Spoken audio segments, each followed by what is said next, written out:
My name is Sonwabile Mnwana. My chapter in this book look at the whole question of power of chieftaincy, particularly in relation to land.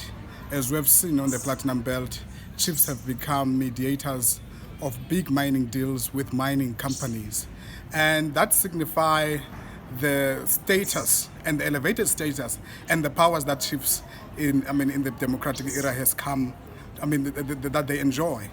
But I look at it looking at the regional pattern and how the Bakgatla-ba-Kgafela chieftaincy became quite prominent, particularly when chiefs in the region, particularly the Rustenburg region, became mediators of land purchases. When groups of Africans who were dispossessed would come together, purchasing pieces of land, largely from very unscrupulous white companies and speculators who were in the region at the time, owning vast tracts of land, and how chiefs became instrumental in these deals, and how that elevated their status.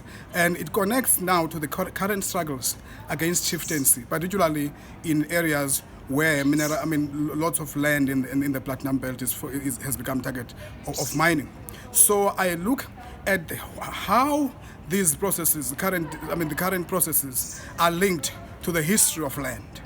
So the case of Bakgatla reveals how, for instance, the chiefs of Bakgatla were particularly positioned. One, many of them were well educated, and many land buyers weren't that educated. Many of them were neither numerate or literate.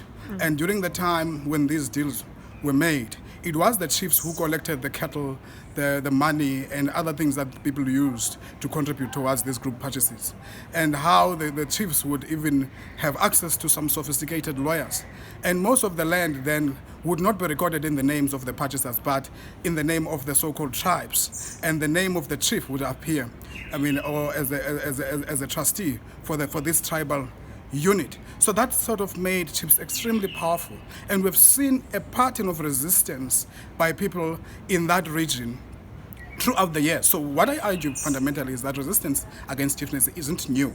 And actually, if we look at the regional pattern of how land has been connected with elevating the powers of chiefs, we will be able to understand the contemporary dynamics around chiefly power and the power that the chiefs on the Platinum Belt are having in order to mediate contracts and to start companies in the names of communities or so-called tribes, and to sign obscure deals and to even exclude the majority of the people from the benefits of mining.